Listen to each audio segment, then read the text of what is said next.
आगे बढ़ेंगे। दंतेवाड़ा में इंतखाबी ड्यूटी से लौट रहे मुलाजिम की लाश बरामद हुई है। अभय कुमार नामी यह मुलाजिम वजारत बराए आबी वसाइल में इंजीनियर था।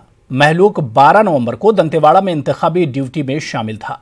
अभय कुमार की लाश गद्यम के वार्ड 5 के गड़े में मिली है। पुलिस इस मामले की तफ्तीश कर रही है।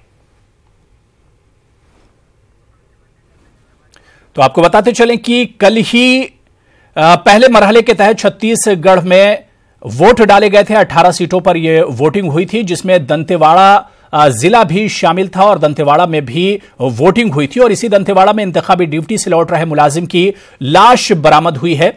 अभय कुमार नामी यह मुलाजिम वजारत बराए आबी वसाइल में इंजीनियर था, जिसकी ड्यूटी लगी थी पोलिंग में। और महलूक आपको बताते चलें कि इस ड्यूटी में शामिल था। अभय कुमार की लाश गद्यम के वार्ड 5 के गढ़े में मिली है और पुलिस अब इस पूरे मामले की जांच पड़ताल कर रही है।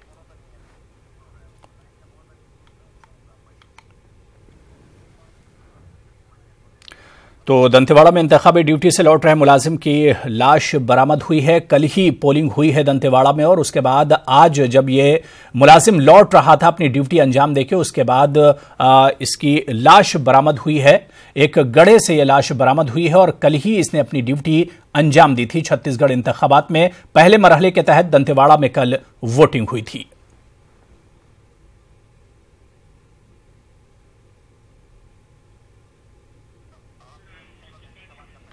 चलिए दंतेवाड़ा का सीधे रुख करेंगे। हमारे नुमाइंदे अब्दुल हामिद हमारे साथ जुड़े हुए हैं। हामिद, सबसे पहले जानना चाहेंगे क्या कुछ अब तक पता चल पाया है? ड्यूटी से मुलाजिम लौट रहा था, इसकी लाश मिली है, क्या इस बारे में अब तक कोई जानकारी मिल पाई?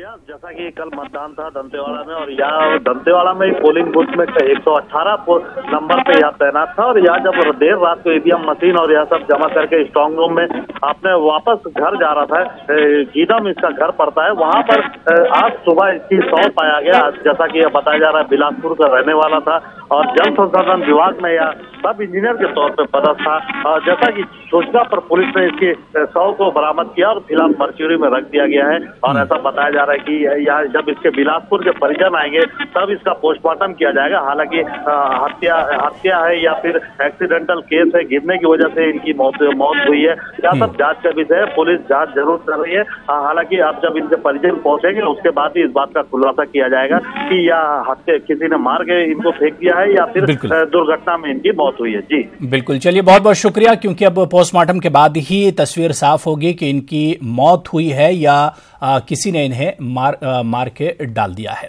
उधर यूपी के ललितपुर से इंतहाई अफसोसनाक खबर आ रही है। एक बाप ने अपनी 3 बेटियों को बेरहमी से कत्ल कर दिया। मासूम बेटियों को पहले लोहे के रॉड से पीटा, जिसकी वजह से 2 बेटियों की तो मौके पर ही मौत हो गई और एक बेटी इलाज के दौरान फौत हो गई। बताया जा रहा है कि जालिम बाप ने कत्ल करने के बाद मासूमों की लाशों को जलाने की कोशिश भी की। मुलजिम बाप को गिरफ्तार कर लिया गया है। के बानपुर थाना अंतर्गत वीर गांव का मामला है। इसमें एक व्यक्ति हैं जिन्होंने आज प्रातः अपनी 3 बच्चियों को पहले हथौड़े से उनके सर पे वार किया, उसके बाद सिलेंडर से आग लगा दी। बच्चियों को गंभीर हालत में यहाँ अस्पताल लाया गया, जहाँ उनकी मृत्यु हो गई।